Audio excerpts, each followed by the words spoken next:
even their children won't come and hang out.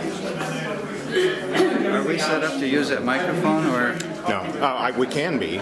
She said that she just wanted to walk around in front, I'll just so. talk. Okay. And the other thing, frankly, is I'm going to need to come down here because I have cataracts. And the light, I can't yeah. have that light in my eye. Got it. So I'm going to be in front of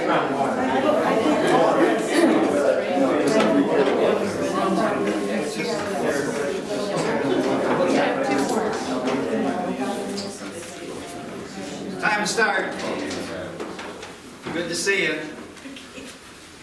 Tonight's program is being introduced in cooperation between the Pastoral Ministry Associates of the Church and the Humanist Group that meets here.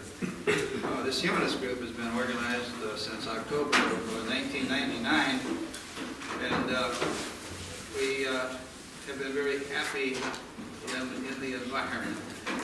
Many of us are members of the church, and some of us are not. But we're part of that group that is looking for the free and responsible search for truth and meaning. You all have heard that before. So we're happy you're here. And we think that mood management is something that all of us has to deal with. And we thought, what an excellent subject to have for tonight's program. We must have been right, because there are several faces in the room that I know and see seldom. So thanks for coming and being part of our discussion. Bob Scrocky is going to introduce our speaker, but I'll give you this welcome, which I hope I've already done, and a few announcements. One of those announcements might be a personal story. I've been listening to people who are interested in meditation, and they keep bringing up the word mindfulness. Well, that's good, mindfulness. I think of it as thoughtful consciousness or conscious thoughtfulness. It seems to me to be about the same thing. So, being mindful must be of some value. I have a practical, everyday lesson for you, for me. Not long ago, early in October, Virginia Wisdom put an email out on Facebook, or maybe whatever the Facebook thing is called, saying that she's delighted in being able to learn her backward dance steps on skates. And I thought, I haven't skated in 63 years, and I remember that as being a lot of fun. So what did I do? I went over to the rink where she is skating in Aurora, and got involved in the skating program there. And Roger, who's the instructor, he's 72, he says, everything you do in skating needs to be intentional. Sounds like mindfulness to me. Well, I'm not looking for any sympathy, because I'm sort of enjoying the fact that I'm 80 years old and just taking up dance skating for the first time in 63 years. But I got 5 x-rays on my arm today. It's not in a cast. Was it? I've been out 10 times, and I've fallen half of the time. 5 times out of 10, I've fallen and landed on this elbow, among all things. And this repeated injury has caused this thing to be just about twice the size it ought to be. So, But he has natural ability. yeah. Well, I talked to the doctor's assistant today, the pharmacist PA, and her recommendation was that I quit skating. And I said, I'm going to ignore your advice. And she says, but you're on Plavix. Let me go talk to your regular doctor, because my doctor couldn't see me. And she said he went like this. And I thought, well, what a bit of encouragement. Let's just take me off the Plavix. I was told that this swelling is caused by the Plavix, which I don't want anyway. It makes my nose bleed if I take it too often, so I only take it every other day. And I said, well, let's just quit altogether. She said, oh no, you'll have strokes and heart attack and all of that. Stroke. Yeah. Yeah, my wife was there, but she was urgent. She was the urgent care, and I wouldn't go to emergency or urgent care, so we went to my HMO the doctor instead, which I found that I enjoyed. That was a good move. Anyway, attention, intentional living, it's got to be worth something, at least when it comes to skating. And if it applies in your life, okay. And so this is my thought about tonight with mood management. You know, people say, well, how are you? And I say, always good. But today I have people to say, there's a postscript, except I got this problem. It's right here, and it's so touchy. Wow. Well, anyway, that was just I'm staging, okay? The real announcement is next month in December on the second Wednesday, and I believe that's the 10th. Yes. We're going to have our Human Light program. It's going to start with a potluck. They're really good because people come and bring something that they like special, and we all get to share. 7 o'clock, 7:30 is going to be the regular program. It's all going to be down in Creeves Hall.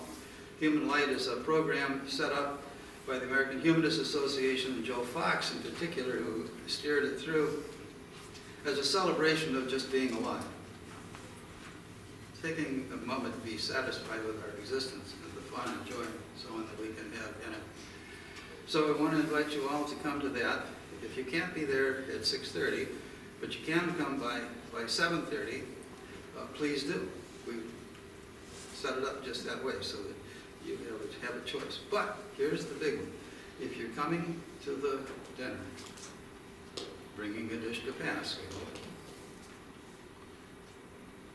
I need your reservation. Because we need to set up tables and have everything arranged. You know, we don't want room for 60 when 20 show up. Or, you know, I need your reservation. So if you're planning to come to that part of it, let me know.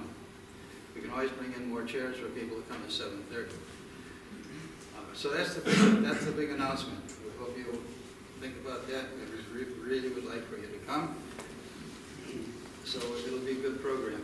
It's going to be essentially the same program as last year. And he's responsible for about 99% of it, so that's Blame him. Thompson. Yeah. Do you want to add more to that? No, you did a fine job. We've got other announcements, though, before We're at that point. Okay. Carol, you had something? Yeah. Can I come up? Either way.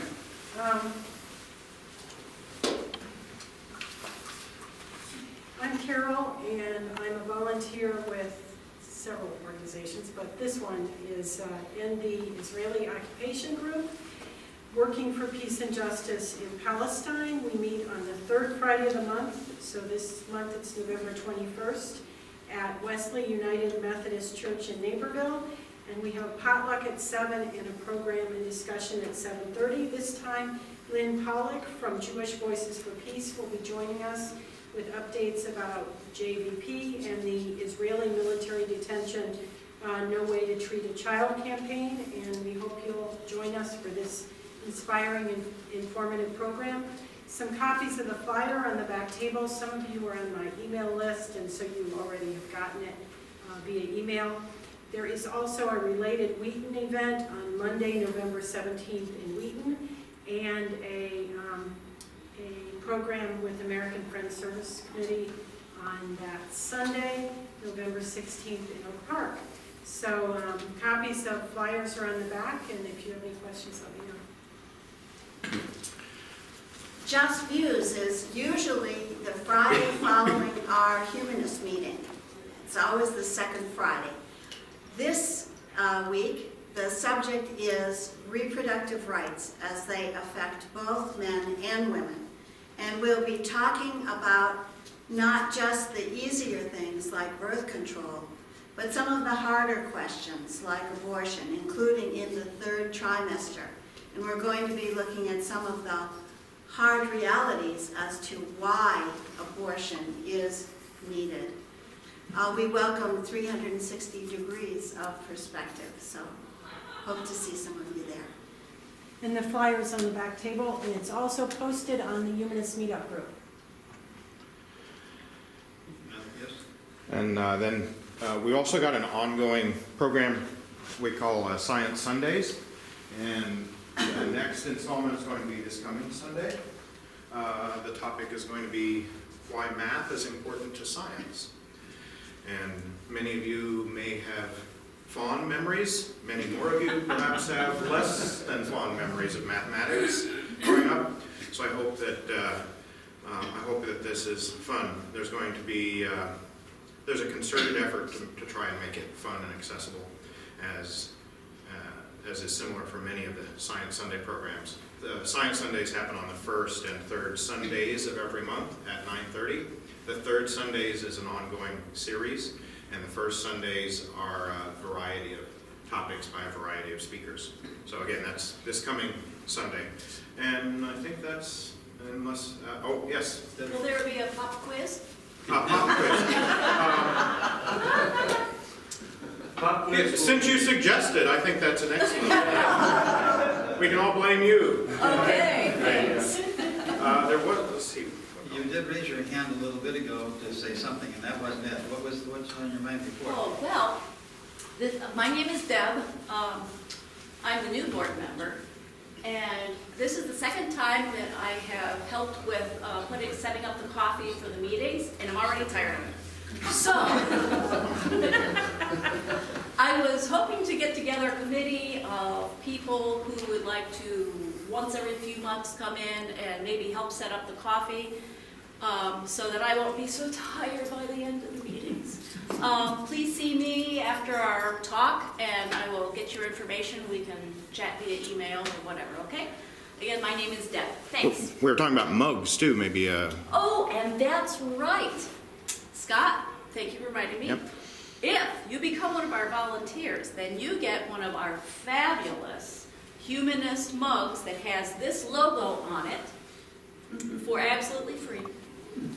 I know, others will be very jealous. So come volunteer quickly before we run out. Thank you. Now, if you'd like a t-shirt like the one that Deb is wearing, you can get one for free. It comes for free with your $25 membership to our local chapter of the Humanists of West Suburban Chicagoland. We are an affiliate, no, we're a chapter of the American Humanist Association, and this church is an affiliate of the American Humanist Association. So if you feel comfortable, we'd like for you to join us. We could use your money to help pay for expenses like our speakers' fees. So chip in if you can, and by the way, if you can't, or in addition to, we need volunteers. We have okay. One more thing, the board of this particular chapter has put together a bylaws that is on our website, and we are going to be voting on it. The members will be voting on it. The paid members. Paid members. The paid members will be voting on. If you're not a paid member, you're not a member. So there will be a vote, a very quick vote at the next meeting, the December meeting. This is the announcement. It was in the newsletter, it is on the website, and if you really, really need to have it mailed, see me and I will see to it that you get a mailing of the new bylaws, if you're at all interested. We want your participation, but I got to tell you, it's probably only come if you have nothing else to do. I mean, bylaws, really? But there'll be food. Anyway, I held you up here. That's it. You were gonna say that. There was one more thing, two more things. We want to stop about 9 o'clock. There's going to be plenty of time for interaction, questions and answers, and participation in what she's going to lead us through. But at 9 o'clock, we don't want you to go home. We want you to stay and talk to people. It's not a theater where you go and you pay your money to get in and you talk and watch the program and you get up and leave. You want to talk to one another. And incidentally, there's a whole bunch of people in here right now tonight for whom I do not have your contact information. If you will give me your name and your email address, I'll put you on our mailing list and you'll get notification of what we're doing from time to time. Now, one email a month from me isn't going to really fill up your basket, so, you know. And our email list has never been compromised or stolen. I don't know if Paul Selno is here to. He's to in do the Chile. blurb. Oh, he's in Chile, where his wife had lived for years. She's a Spanish speaker, and he doesn't, so I know that he's going to stick right with her during the whole trip. There you go. But the meetup group is really a good way to get notices for this group. And so those of you who aren't on meetup, it's easy and free to sign up, and then you join the Humanist of West Suburban Chicagoland meetup, and then you see all the events there. That's good. And you get reminders via email. And at 9 o'clock, don't just go home. Connect with somebody while you're here. That may be a good reason for you to come back again in the future. And by the way, the intentional stuff, Roger, the instructor, said, keep your feet, keep your shoes, your skates underneath of you. Don't walk, skate. It's a matter of shifting your weight a little bit. But then when you want to move to your left foot, it has to be intentional. And that's what I found. Really, that practical application of intentional living. You can find the application in your own life. And we're going to get some help with that right now. Bob? Jack, I think you're going to be a role model for me when I'm 80 for a zest for life. That courageous going out there and grabbing the carpe diem. All the carpe diem I get. Can you move a little away from the lights? Oh, okay. Yeah. I have that spiritual glow. Yeah. You mentioned Science Sunday. I want to say too that it's the Pastoral Ministry Associates group from the church here and the Humanist group. I was really pleased we could cooperate on bringing Margaret McKenzie in, because it really fits the mission of both our groups to get evidence-based practices, good science that's helpful to human beings so that human beings can take charge of their lives and make them as full and abundant as they possibly can. So it's great to cooperate. So I have several groups in the church cooperating on that. You had mentioned Science Sunday, Scott, and I was at a program at Elmhurst College several months ago with Krista Tippett speaking. She heads up the program On Being for National Public Radio. And I mentioned in the question and answer that DuPage Unitarian Universalist Church has Science Sunday. And there are discussions actually at our church about science and what it has to offer to our values and our sense of meaning and purpose in life. And we talk about the intersection and integration of religion and science with respect for science. And 4 people came up to me after I made that comment in the Q&A and said, "Where is this church? It's amazing that a church talks about science." And I was at a program on millennials and what young people 13 to 30 are looking for in terms of guidance and a sense of meaning and purpose and values in their life. And young people love science. If you ask them what they're enthusiastic about, many young people will talk about science. And an organization like this, and DUC, that integrates science, that talks about career possibilities in science, that's an interesting way to get young people to come to our meetings, is to have scientists talk about their story, what it's like to develop a career in science. So just something to put in the back of your mind when you're talking about other program topic ideas for the future, because I think we're all interested in getting young people involved in ways that they find meaningful. It's a real pleasure to introduce Margaret McKenzie. Margaret works currently at Samaritan Interfaith, which has its main office here in Naperville, and you're based at the Downers Grove office, Margaret. Margaret and I see each other weekly at the staff meetings at Samaritan Interfaith. I'm semi-retired and I work part-time for Samaritan Center for Congregations, which is part of Samaritan Interfaith, helping faith communities develop care ministries in an effective way. So Margaret has special areas of focus in aging and caregiving, anxiety and panic, depression, family systems, grief and mourning, life transitions, and spirituality and existential perspectives. She's a practicing Buddhist for the past 20 years, and she received her master's in social work. She's a licensed clinical social worker at Aurora University, and she completed a 2-year specialized training program in family systems therapy as well at the Center for Family Consultation. She has additional extensive training in Mindfulness Based Stress Reduction at the University of Massachusetts Hospital in Worcester. And she's worked with individuals and families in many settings in the area here, schools, hospitals, and her clinical practice. She's available to do presentations, as you know from tonight, on wellness, mindfulness, and all aspects of aging and caregiving. So Margaret, thank you very much for coming and presenting to us.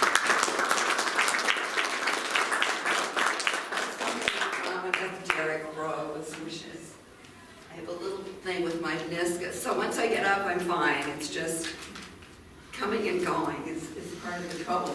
So we're going to do 2 experiments just to begin with. The first one is, do you have one of these anywhere on your person? And if you do, would you please take it out and turn it off?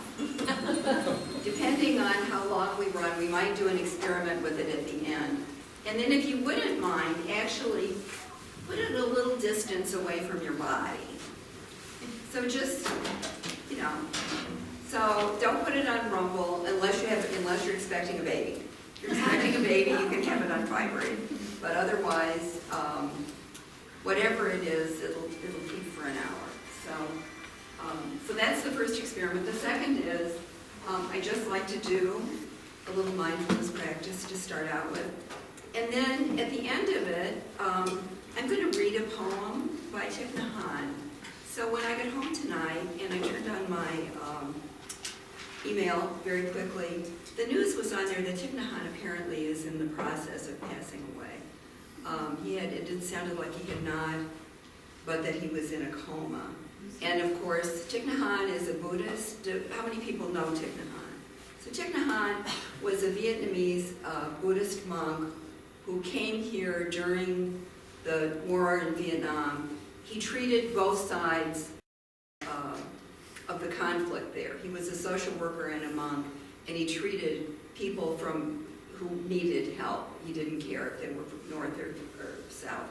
And so he came here to the United States to ask us to please understand that there was a different point of view in Vietnam about what kind of help they needed, and was eventually nominated for the Nobel Peace Prize, I think by Martin Luther King. Then after he did that, he wasn't actually allowed to go back to Vietnam until very recently. He went back perhaps in the last 5 years. But he's been just kind of a beacon of peace and being awake and seeing all sides of the question, and kind of a, they call him the beloved teacher. He's kind of a beloved figure. He's, anyhow, that's enough about him. But I'm gonna read his poem after we've just sat and listened to the bell. So one of the things that I have in my suggestions for practice is a practice that he has. And so his practice is that you find something in your life that is a signal that you encounter on a regular basis, including maybe the phone ringing, maybe encountering a red light when you're driving, maybe hearing your dog bark, or maybe hearing your baby cry. Something that you hear regularly. And then what he says is, when you hear that, then you stop and you take 3 breaths, 3 mindful breaths, 3 breaths that you're completely present to. And then you smile. And so there's this research that when you smile, there's some muscle that triggers, I think it's like an acupuncture point or something like that. And so you automatically get kind of a little lift. So I'm going to hit the bell. If you're comfortable, just close your eyes. And I'd like you to just listen to the bell. And then when you can't hear it anymore, as a matter of fact, I'm going to stand a little closer to kind of the middle. When you can't hear the bell anymore, just raise your hand. So, you can't hear a thing? All right. Okay. Well, you get a get out of jail free card. Okay. People who can hear the bell when you can't hear it anymore. This is just an opportunity to pay complete attention to something, okay?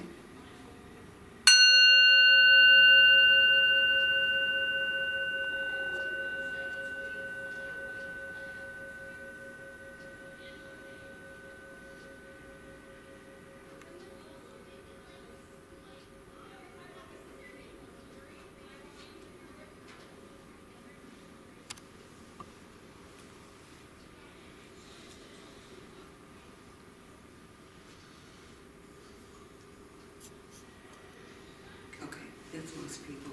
It's actually for people who are real clear, close. It's still vibrating. So that's attention. That's one of the things that we have to work with. So let me read this poem, and then we'll launch into our moods. So this poem is called "Please Call Me by My True Names." Please don't say that I will depart tomorrow. Even today, I'm still arriving. Look deeply. Every second I'm arriving. To be a bud on a spring branch, to be a tiny bird with still fragile wings, learning to sing in my new nest, to be a caterpillar in the heart of a flower, to be a jewel hiding in a stone. I still arrive in order to laugh and to cry, to fear and to hope. The rhythm of my heart is the birth and death of all that is alive. I am a mayfly metamorphosing on the surface of a river, and I am the bird that swoops down to swallow that mayfly. I am a frog swimming happily in the clear water of a pond, and I am the grass snake that silently feeds itself on the frog. I am a child in Uganda, all skin and bones, my legs as thin as bamboo sticks, and I am the arms merchant selling deadly weapons to Uganda. I am a 12-year-old girl refugee on a small boat who throws herself into the ocean after being raped by a sea captain. And I am the captain, my heart not yet capable of seeing and loving. I am a member of a politburo with plenty of blood on my hands, and I am the man who has to pay his debt of blood to my people dying in forced labor camp. My joy is like spring, so warm it makes flowers bloom all over the earth. My pain is like a river of tears, so vast it fills the four oceans. Please call me by my true names, so I can hear all my cries and laughter at once. So I can see that my joy and pain are one. Please call me by my true names, so I can wake up and the door of my heart could be left open, the door of compassion. So I think that, what does Thich Nhat Hanh have to do with our moods? Well, part of what we have to learn about our moods is accepting what's here right now, living with what's here right now. And I think that Thich Nhat Hanh and a lot of the Buddhist teachers, that's what they're pointing to, is that the earth, the world includes everything here in this moment. So now we'll see if I can do the technology part. No. Right here? Let me try again. Should I aim it at anything? No. It says next.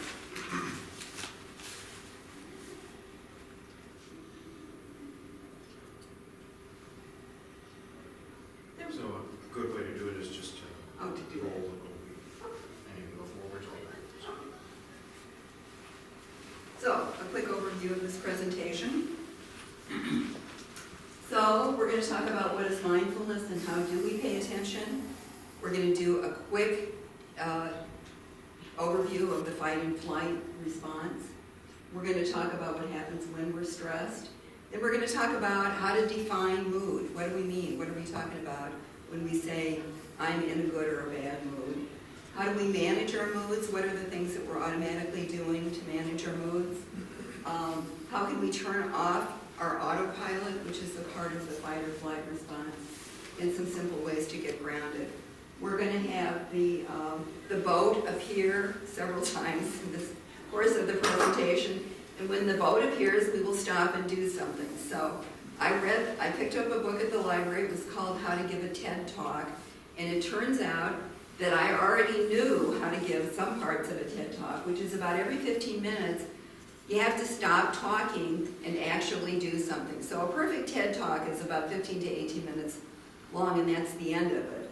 I'm going to be here longer than that, but we're going to do something about every 15 minutes because you're going to get tired of listening.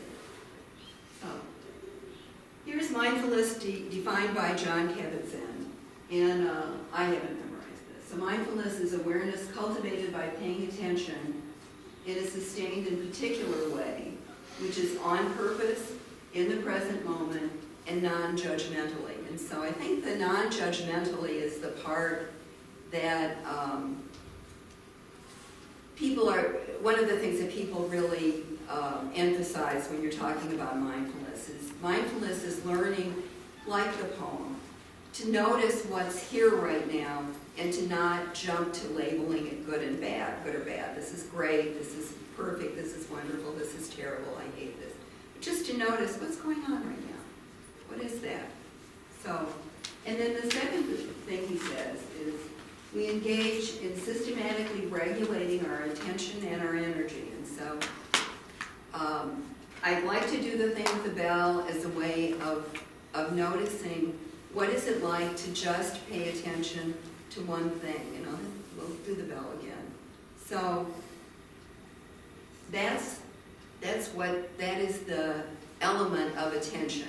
So when we talk about attention, that's what we talk about. What is it like to take this little spotlight and just put it on one thing, and then influencing and possibly transforming the quality of our experience. So when we can pay 100% attention to something, there's the possibility of seeing within whatever it is more than we initially saw. So when we take the time to attend completely, there's the possibility that we'll see it differently, and our experience will be different. And then John Kabat-Zinn really adds this, and I really like this. So it's in the service of realizing the full range of our humanity and our relationship to others in the world. And so we aren't becoming, mindfulness has become tremendously popular. People are saying mindfulness is going to be like the new yoga. There's going to be like a mindfulness center or something on every other corner, so everybody can learn to be mindful and not be stressed anymore. John Kabat-Zinn is saying that's actually not the point. The point is really not to be not stressed anymore.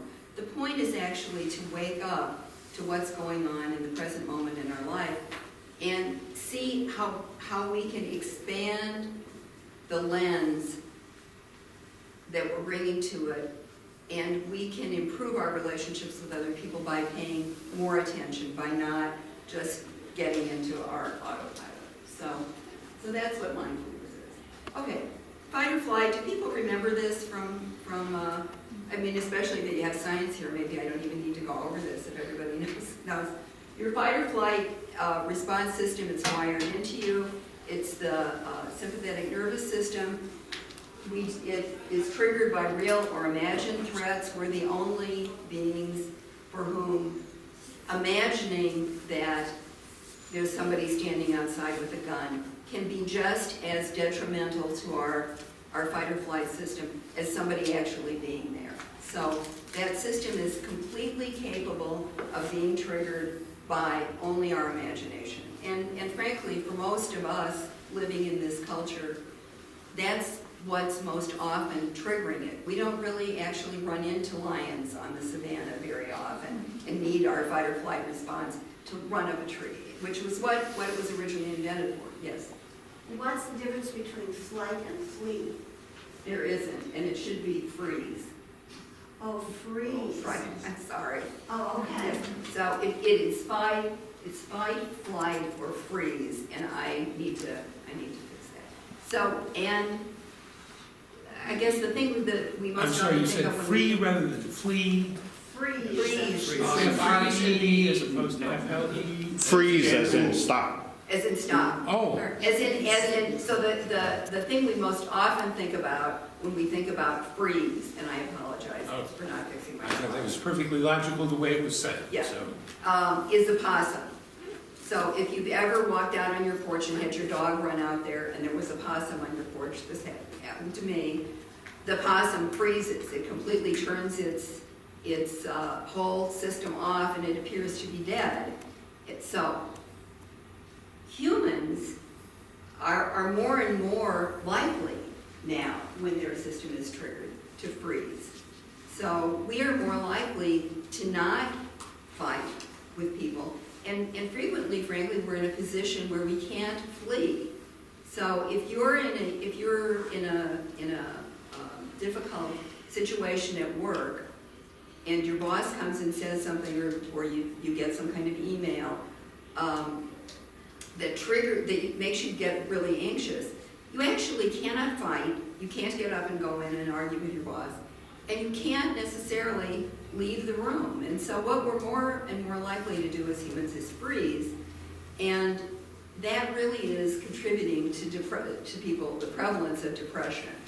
One of the things that's contributing to the prevalence of depression is that people have all of these hormones triggered in their body, and there's no outlet for them. There's no, if you were out in a field and something happened, you would use all of that adrenaline to move a big rock or to do something, but we can't do anything like that. So our body is left with that. And so we end up with things like high blood pressure, like diabetes, like heart disease. All of those are triggered by the sympathetic nervous system. So it has both physical and cognitive effects when it gets triggered, and it can be a really habitual response. There can be things that come into your field of vision, especially, for instance, a car driving in front of you very quickly. So you can develop a really habitual response where you're not mindful.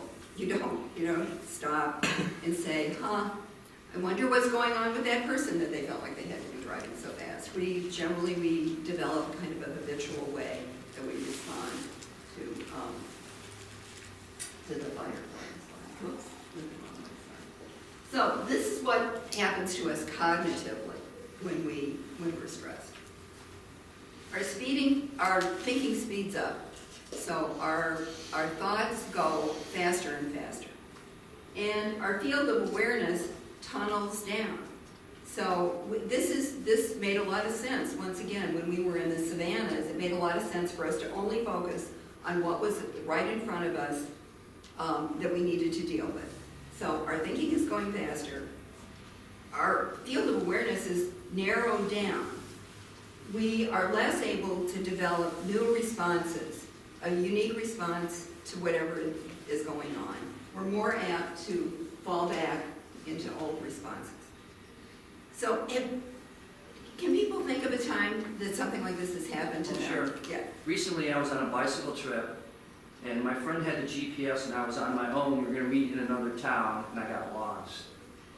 And I got to a roundabout, and I said, well, it's not the first right, I'll take the next right. And after a half hour of riding, I got back to exactly the same spot where I started. And then I just said, okay, Tom, just relax, just relax, and you'll think through this. And Right. I did, and that was the perfect, I could feel the angst in my body. Right, and that inability to think of a unique response. That's the whole thing. One of the examples I use is if you have a couple that have been involved in a domestic violence situation and they've gotten some kind of treatment and they've really recovered from that, and say it's been 4 or 5 years and that couple has been really very stable, and then something really terrible happens unexpectedly, and suddenly there's some kind of aggressive act on the part of the male, and this is what happens. You feel like you're trapped. You feel like you have to do something immediately.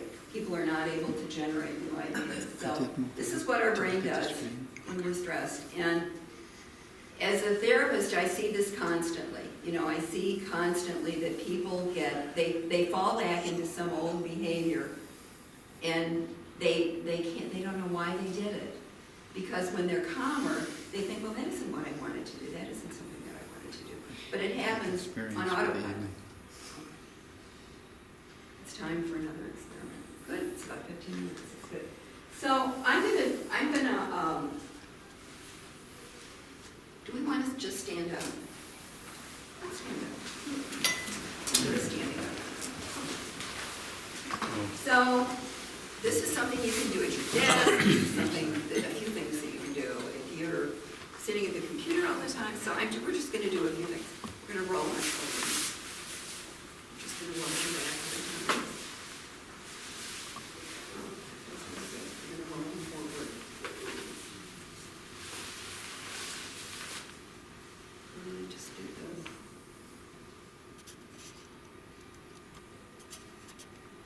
Okay, so now I'm going to show you something that I think is on the handout. And if you have a bad back, don't do this, or do a really small version of this. But this is a really good thing to do if you've been sitting for a while and you're feeling kind of stressed.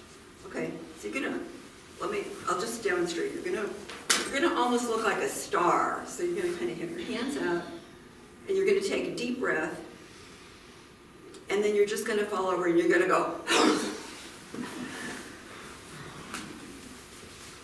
If you feel comfortable, we can make more noise than that. And we won't do it a third time. And I don't want anybody to put their back up. But that's a terrific thing to do. And the last thing we're going to do, so I have a person who's a Feldenkrais teacher, which is a kind of a body work thing, and I saw her right before I came here. And I'm trying to remember to drop my voice down. So this is what she told me to do, and so we're going to all do this together. So you're just going to get up on your toes a little bit and drop into your heels. We're going to do that 3 times. So that's supposed to help. Oh, I can tell. See, my voice went down a little. That kind of helps your energy just drop down a little. Okay. All right. That's experiment number 2.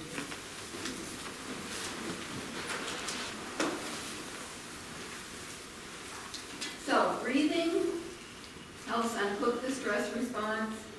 Just a few minutes of paying attention to our breathing allows our nervous system to reset. Okay? And 3 of the things that we can do, and I think I have 2 of these on a handout. And I'll talk about the handouts at the end. So I have. So let's try just sitting down. Let's try 3 breaths and a smile. So close your eyes because you feel goofy smiling. This is just something that we don't like to do. We feel like people are watching us. So, how many people here have never had instructions in mindful breathing? Okay, all right. So then let me do a little of that. Let me do a little instructions in mindful breathing. So you want to sit up in the chair in what John Kabat-Zinn calls a dignified, upright position. So you just want to, you know what that is. So it's not sitting like a soldier or a statue, but it is sitting upright so you give your lungs the best opportunity to expand and contract. You want to put both your feet on the floor. You want to uncross your legs if they're crossed. And you want to put your hands either on your lap or just, you can hold them. But once again, you want to kind of open up the space for your lungs. Because what we're going to be doing is just paying attention to the physical activity of breathing. So we're just going to be paying attention to our breath, our body filling up with our breath, and then what our body feels like when the breath goes out. So that's what we're going to pay attention to. So I'm going to hit the bell, and I'm going to walk you through 3 breaths. And you could please close your eyes. I'm not going to do anything that you need to see. So let me hit the bell.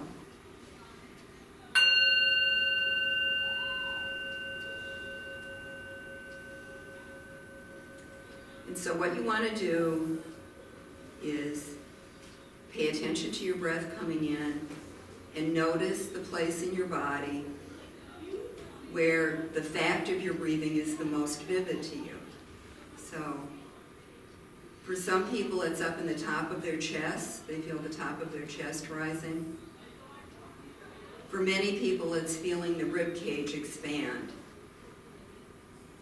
as you breathe in. The ribs are going to expand. And then when you breathe out, your ribs are going to contract.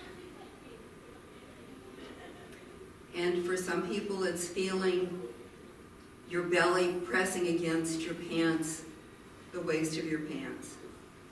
So as you're breathing in, your whole chest, and for many of us, our abdominal area is filling up with air, so we're filling up like a balloon, so we're expanding a little.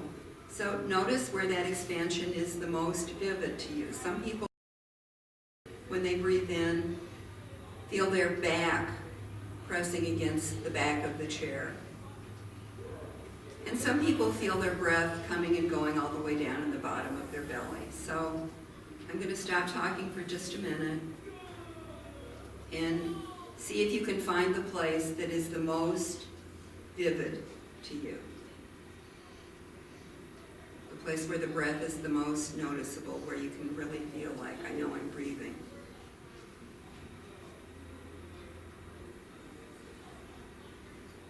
I'm just noticing what the body does when you breathe in, and then when you breathe out.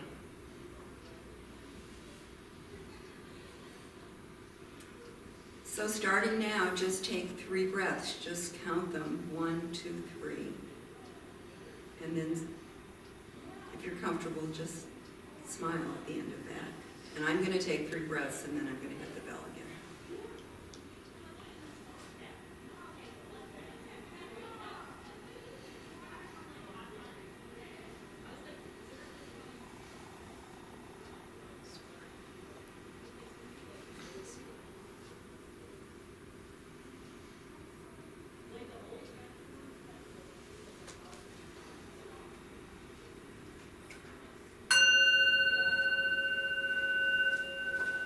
So were people able to find your breath?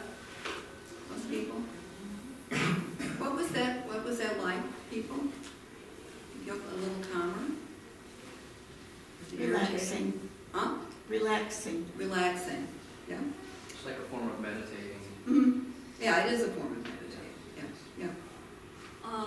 Over 30 years ago, it helped great with childbirth too. Mm-hmm, mm-hmm. Right. It's a very similar thing.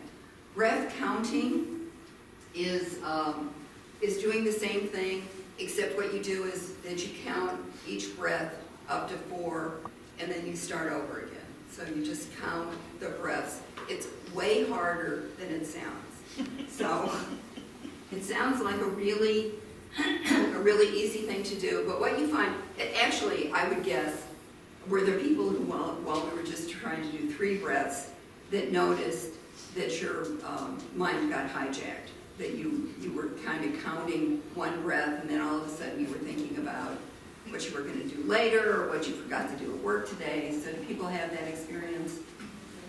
So breath counting gives people an opportunity to have a structure and a way to return.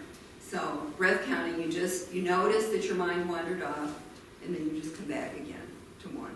And then you notice that your mind, and so I'll just talk a little bit about it at the end, but the whole point of learning any kind of meditation, whether you use some beads and you work with a mantra, or whether you count your breaths, or whether you some other way of doing it, a kind of a body scan, the whole point of all of it is to put you in charge of your thoughts rather than your thoughts being in charge of you.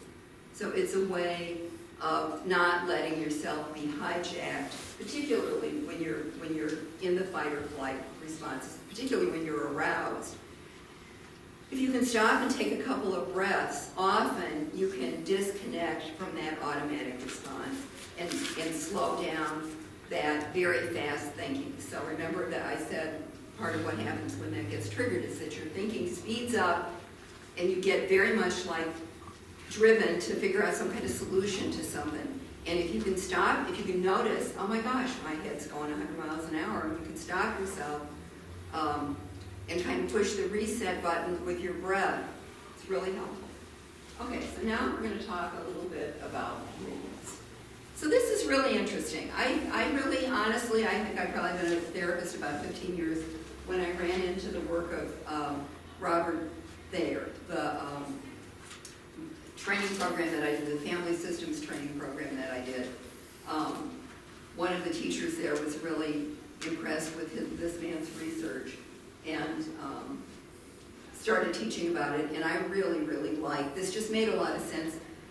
Excuse me, and it fit together with the fight or flight stuff and this idea of self-regulation. So Robert Thayer was a professor of psychology at a college somewhere, and he just started thinking about mood and the idea of mood, and people are constantly talking about, I'm in this kind of mood or that kind of mood, and he thought, nobody's ever really defined what that is. What does that mean? What do we mean when we say mood?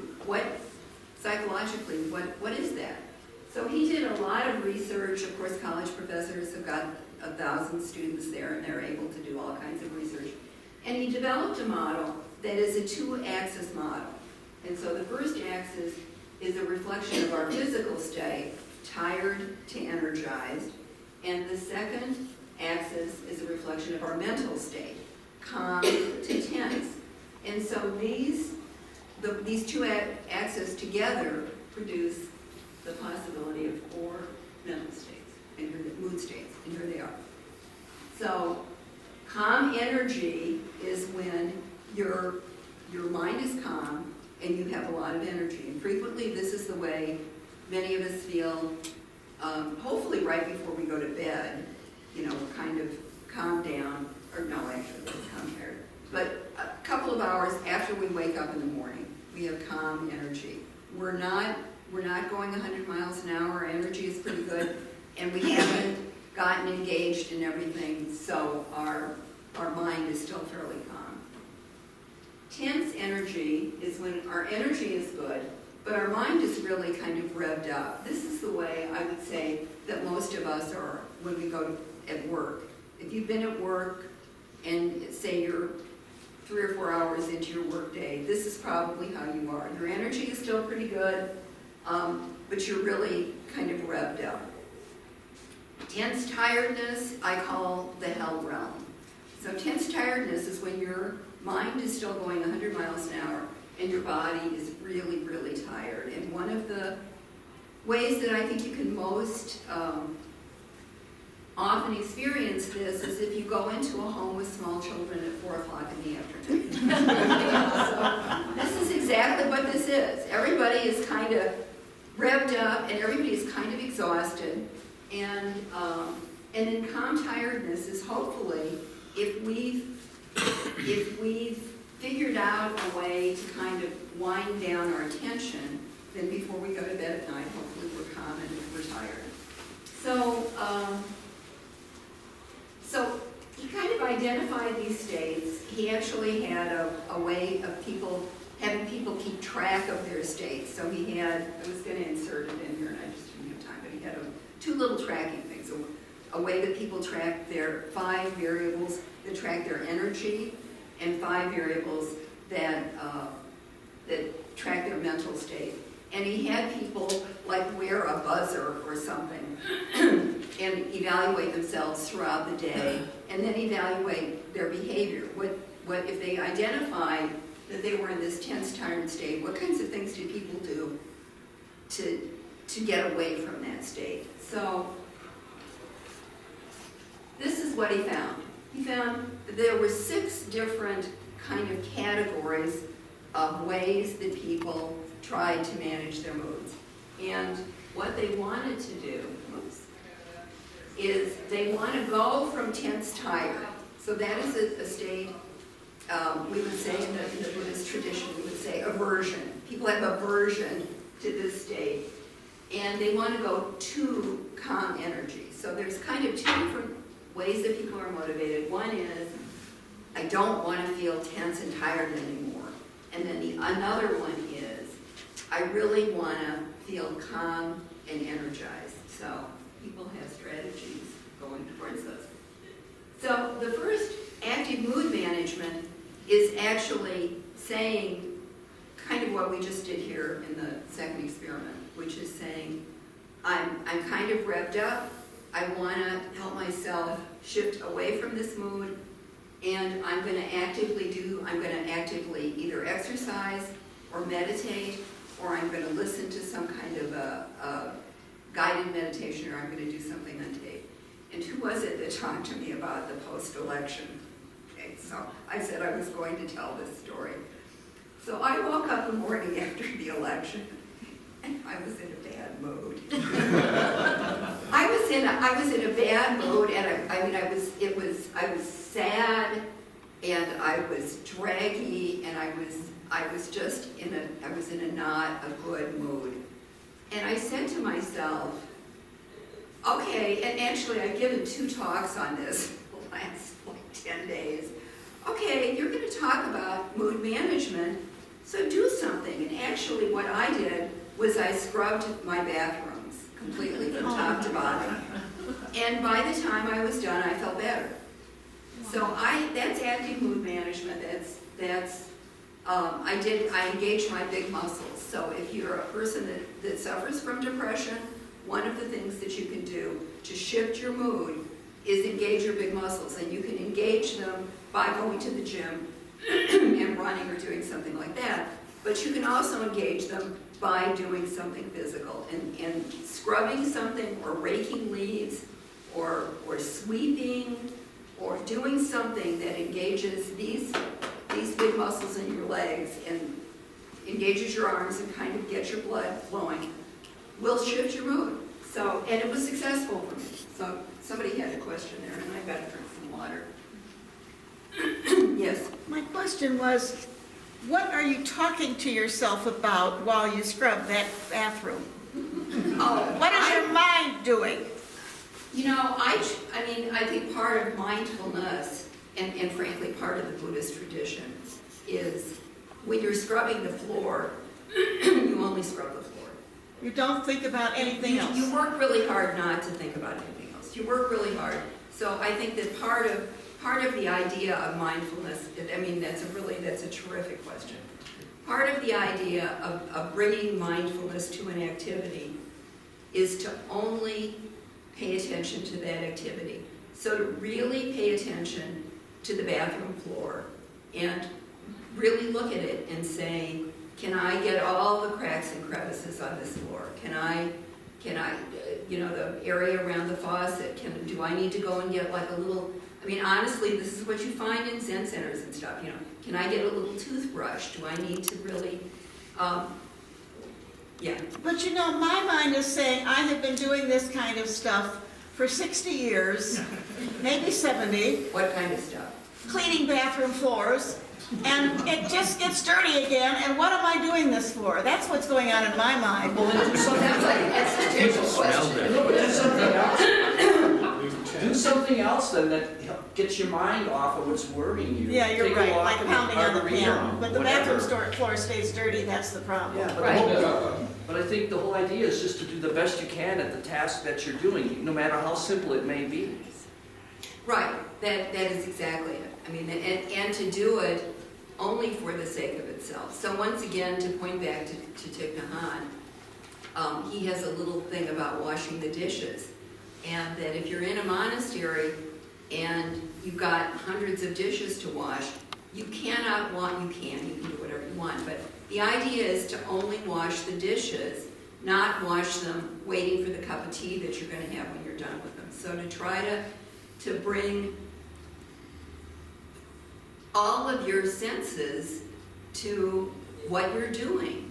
It's a very, I would say it's a very un-American idea, really, because we're completely into the idea of multitasking and, people, I got onto Naperville Road to drive down here, and you can actually always tell the people who are driving and texting because they're not in with the traffic at all. They're not paying any attention to the prevailing traffic. And so there's a person in front of me, and they were just, I was turning off at Butterfield, and there's 2 lanes, and and she's just not moving hardly, and I could see the glow of her handheld device. So you want to, when you're driving, only drive, and it's interesting to do that, to really see, well, what am I driving through? What's it look like here today? Rather than to listen to the news and be on the phone and eat a sandwich. Yeah. I was going to give another example. As you said, you have to choose carefully what's going to work for you. Right. I found out that a friend of mine is very close to death, and I was very distressed about this. I went over to the pipe organ where I practice and started playing Bach. And it was hard enough that I had to concentrate on it, and I can't tell you how it made me feel better. Right, absolutely. I mean, that's a perfect example. That's a lovely example, because you can, realistically, you could actually be sending that person some Bach. You could think maybe of doing that. So that's a lovely example. And that, to me, I mean, that's not really distracting. That's managing your mood by really putting it into something. And frankly, I put it into my bathroom floors. So I would rather play the pipe organ if I knew how. Anyhow, so that's active mood management, is that you notice that you're in a bad mood or some kind of a mood, and you actively choose to, actually I did it earlier today. So it's been a really challenging week for me in a variety of ways. And it was noon, and I was at my private practice, and I was kind of upset, and I kept saying to myself, you have to give this talk tonight, you have to get yourself together. And so I went and I got a Starbucks, and I started to just go back to the office, and I said, no. And so there's a little pond right by where my practice is in Downersboro. And I just went and parked the car, and I was only able to sit out there for like about 10 minutes because it was so darn cold.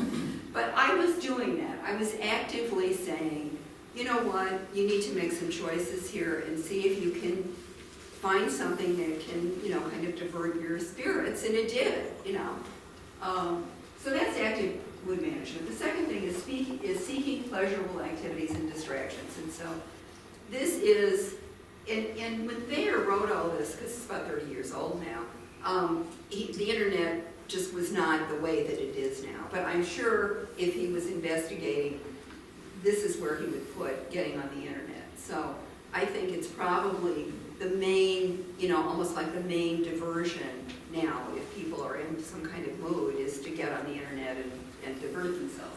But this really is just doing something that is going to divert you from the mood. It's not actually dealing with it so directly, it's more diversion, yes. Is the idea of the diversion to get some distance so that you can deal with the mood, to get into it? That's more this fourth one. That's more social support, ventilation, and gratification. Seeking pleasurable activities and distractions is more just like I want to get away from it. I know that I noticed I'm in a bad mood, and I don't want to, whatever it is, I don't want to think about it. I want to get away from it. Well, I don't see anything there that says, okay, don't fight it, just be with it, live with it, try to understand it, come to terms with it, accept it, and maybe grow within it or something. Yeah, I mean, I would say that would be up in, I would put that in the first one. So I would think if you meditate, that, to me, if you're meditating, that is what you're doing. You're just sitting down and being with whatever is here right now. So I don't see meditation in any way as a way that you get away from a mood. It's a way that you sit down and exactly that. Although you're not trying to figure it out, you're just being with it. So, yeah. Although there is also that phenomenon that if you leave something that you're working on, a problem you're trying to solve or something, and then you go away and do something else, very often when you come back to it, then you've advanced, Right. This more, I think that this is more general than problem solving. I think that this is saying there's these two axes and there's two different kind of variables that are involved in having quote unquote being in a bad mood. Sometimes it's physical, and that's the other thing that people do in seeking pleasurable activities and also in passing mood management, which is people eat sugar, they drink coffee, they smoke cigarettes. So they know, oh, the part of my mood is physical. There's something physical going on here. And actually, when Thayer did his research, what he did was half of the students, when they had that tense, tired, they ate a candy bar, and then half of the students took a brisk 10-minute walk. And then he had them evaluate how long did everybody, they both got a bump in energy. They both got, their moods both went up. And then he had them evaluate how long did it last. And the people who ate the candy bar, I mean, we all know this, right? The people who ate the candy bar, their mood was here, here, here, boom. Many of them, you know, many times when you do that at 4 o'clock in the afternoon, you go somewhere and eat a donut or some big sugar thing, you'll get that boost, but then when it ends, you go back lower than you were before. Your energy is less, you have less energy than you did before. But what he found with the people who took the 10-minute brisk walk was their energy went up equally as high, and they had about a 25% longer stay of it, and then it just gradually diminished. They didn't have that crash. So that is so sitting and meditating and exercising are the two main things, which of course everybody here knows everything all about it. I mean, they've been preaching this to us for like 50 years. These are two things that are really healthy for your body, but they're also healthy for your mind. Let me just quickly do the rest of these. So withdrawal and avoidance. So frequently people will attribute their bad mood to somebody or something that's in the room with them or in the house with them or in the office with them, and they'll actually withdraw. They'll withdraw by physically turning around and leaving the room, or they'll withdraw by just shutting down. The fourth is social support, ventilation, and gratification. So social support is seeking out somebody else and talking about why why you think you're upset, what you think it means to you, just kind of ventilating. Ventilating is actually crying or yelling or throwing things or stomping around or doing something. So ventilating is actually saying, I'm in this bad mood and it's caused me to feel like this, and so I'm actually gonna do some outward expression. And then gratification is the beginning of the coffee, sugar, that. So that's seeking something to change how you are feeling by ingesting something. Passive mood management is more of that. He puts smoking down there. So smoking, I love to point out to people, nicotine is the only drug that brings you up when you're down when you're up. And so that's why it's so very difficult for people to stop smoking, because it is the perfect mood manager. People don't know it until they try to quit smoking, that they've been managing their mood in this very, very subtle way their whole adult life. And so when they quit smoking frequently, it's like, I had no idea I felt like this. It's not the big things, it's these little incremental things that you've been managing. And then direct tension reduction is using alcohol, using drugs, using sex in a way that is just to relieve tension. So those go from what he would say are the more direct and also healthier ways of managing moods than the bottom ones. The other thing that he noticed that I think we might take note of is that withdrawal and avoidance, and this is just, I just feel like, I'm not saying this as a sexist, and I'm not saying all anythings do anything, but can be more of a male tendency in the throes of a bad mood or some kind of a difficult argument to withdraw. And actually John Gottman, do people know John Gottman? John Gottman is called like the love doctor or something. He's a man that's done a tremendous amount of research on couples in Seattle, and he's got this apartment and he videotapes people and it's very, very interesting, and he's got a lot of readable books. He says that males withdraw from females when they get in a real difficult argument because on a subconscious level they are afraid they are going to be violent. That, not that they're thinking of, I mean, this is a completely unconscious thing, but that is his hypothesis, is that that's one of the reasons that males have a tendency, when things get heated, to withdraw. And women have more of a tendency to seek social support. And so this is one of the things that you can notice that can be really disruptive in a marriage, because women want to talk it through. They want the social support. They want to talk about what's going on. And this once again, this isn't everybody or anything, but this is what he's noticed. So those are the mood management things.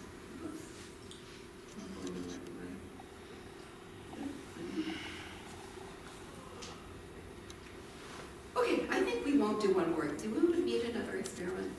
No, we can just keep going. So, self-regulation, managing moods and automatic reactions. So, the single most useful tool is meditation and breath focused relaxation. And so, that is, I mean, I can't tell you the number of times that I've been under here for about, even while I was waiting to be introduced, I was really very conscious that I was holding my breath, and then I was consciously stopping and taking 2 or 3 breaths. And then I would, then I'd start, my mind would go off or something, and then I notice again, holding your breath, take a deep breath. So, and I've done it just repeatedly up here. So I practiced meditating for a long time. I still don't breathe very well. You'd think in all the years I've been practicing that I would never hold my breath. But in fact I do. But it's a tremendous benefit just to be able to know how to really mindfully breathe. And then to notice I'm in some kind of trouble right here, right now. And just take a breath or 2. So just to do. Yeah, well, say another thing, you could, I bet if, for those of you that take your blood pressure, you could actually test it on yourself. Right. And I bet you could take your blood pressure, think about this, and I bet you can reduce your blood pressure. Actually, so for about 10 years, I taught a course in Zen at the College of DuPage, and it was when they still had quarters. So it was just a 10-week course. And one of the things that people had to do for the course was practice mindfulness meditation for 15 minutes twice a day and keep a journal. And there were several people who and they had to do a project, as their project worked on their blood pressure. And most people, and this is true in the John Kabat-Zinn stuff as well, most people are able to reduce their blood pressure by about 20 points by doing a mindfulness practice twice a day religiously for 8 weeks. So another thing that person who was in the class, one of the years that I taught it, there was a young woman in the class who had some kind of really bad, it wasn't asthma, it was more complicated than asthma, but some kind of a really bad obstructive breathing disorder. And that she needed to have those kind of breathing treatments where you have to breathe in and inhale the medication, which is just completely contrary to our way of, the way our body wants to operate. Our body, if something is coming towards our lungs, our body wants to clamp down. And she didn't even work on this at the class, but she did work on mindfulness practice. And her pulmonologist said, what are you doing? There's a marked difference in the way that you're interacting with this medication. And so she came and she said, it must be from the class. So it's tremendously useful in a wide variety of ways. And then the second other way to really do self-regulation is exercising. So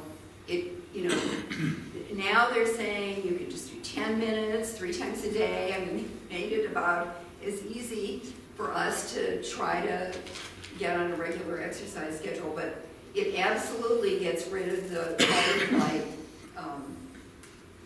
of all that adrenaline and stuff that your body kicks up on a regular basis. Oh, I've got a question. Yes. When I do the breathing, sometimes I find that a treat I get is to yawn. Absolutely. It's like an automatic way to respond to what I'm trying to do. Right. And then sometimes the yawn will lead to a stretch. Right. And that all feels good. Right. That actually, so we'll do one more breathing thing. Let's do one more breathing thing. So this is a breathing thing that comes from Andrew Weil. So you know Andrew Weil. He used to be on public television all the time. And now it's Joel Furman. It's always somebody, isn't it? There's always somebody urging us to be healthy on public television. Okay.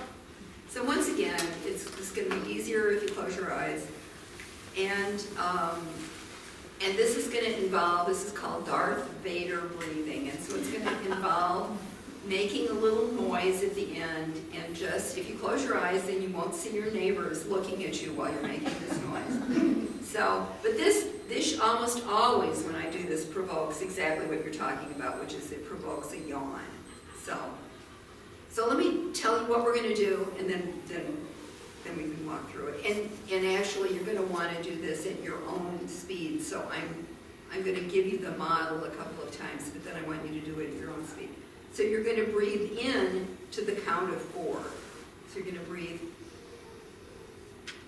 and then you're going to hold your breath after you've breathed into the count of 4. You're going to hold your breath to the count of 7. And then you're going to breathe out to the count of 8. So you're going to breathe in for 4, hold your breath for 7, and then breathe out for 8. Okay? So just close your eyes and just try that. I'll remind you one more time. You're breathing in 4, holding 7, and then here's the Darth Vader part. I forgot to say that. You want to actually roll your tongue and make a Darth Vader noise when you breathe out. So I'm going to make the Darth Vader noise. Just a minute. If I cannot laugh.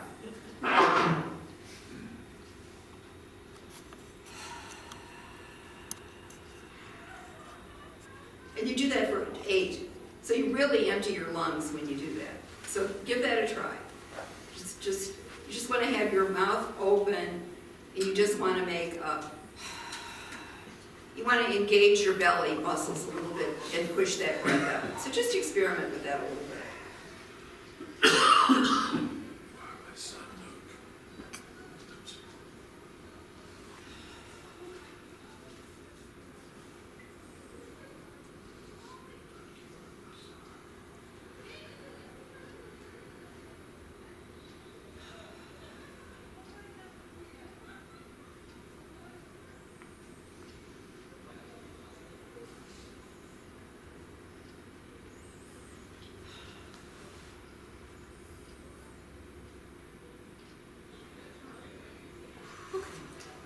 So, were people able to do that?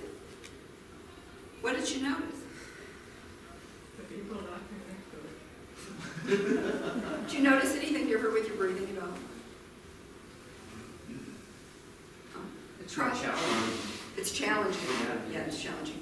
Usually by the second time that you do that hard breathing out, you'll notice that your next in-breath is dropped way down. So that's what happens, is once again, your sympathetic nervous system thinks for just a moment, oh, I'm not breathing. And so then what you do is you take in a bigger breath. And so if you do that 3 or 4 times, your breath really drops down in your body. And that's what we want. So breath-wise, we like it when our breath can come all the way down into our belly.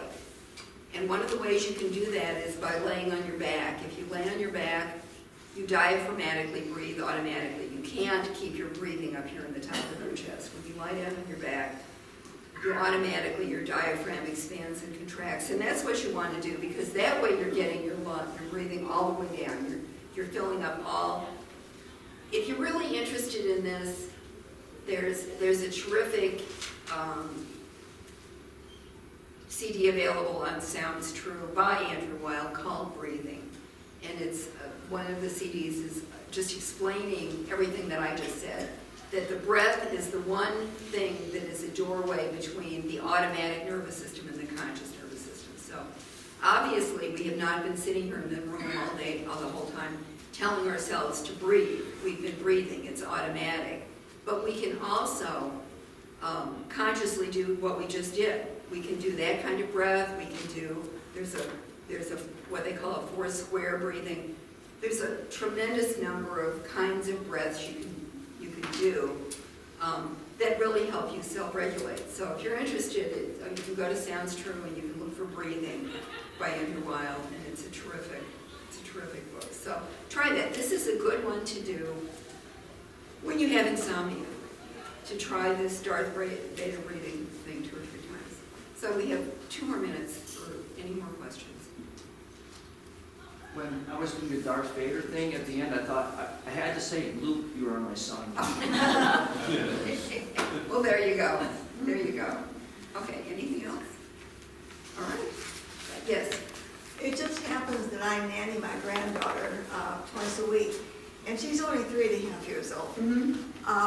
And I don't know whether her father and mother are looking at this from the standpoint of Buddhism, but you know, when she gets very upset, and she's a very sweet child, but when she really, really gets upset and wants something, and she starts to cry, and you can't understand her because she is so upset, but she is learning to take real deep breaths, and you can see her Calm down, right, exactly. trying to smile. Yeah, exactly. Actually, I don't know how many people in the room have children or grandchildren, but of all interesting people, Goldie Hawn has written a book called 10 Mindful Minutes, and she's written it in conjunction with Dan Siegel, who is a neurobiologist, neuropsychiatrist, something out in San Francisco. And it's about how to work with kids in mindfulness, how to teach them about their automatic system. I mean, I think they call it the something wolf, you know, and how to have the wise owl, which is your choosing part of your brain, not override, but get in charge of this automatic system. So it's a really nice book for that. Okay, thank you.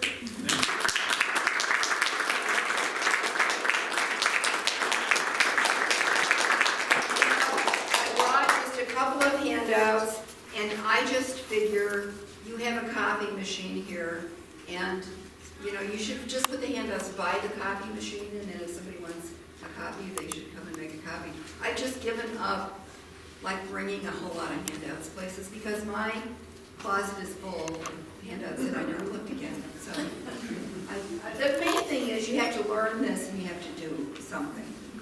That's what I'm here for. Thank you. Don't go home, make friends with somebody. And I have to say, I completely enjoyed being here. What an interesting group. How many interesting things that, you know, y'all are doing. So, I'm sorry that my Buddhist practice is not Wednesday night, because I'd like to go back again. Yeah, well,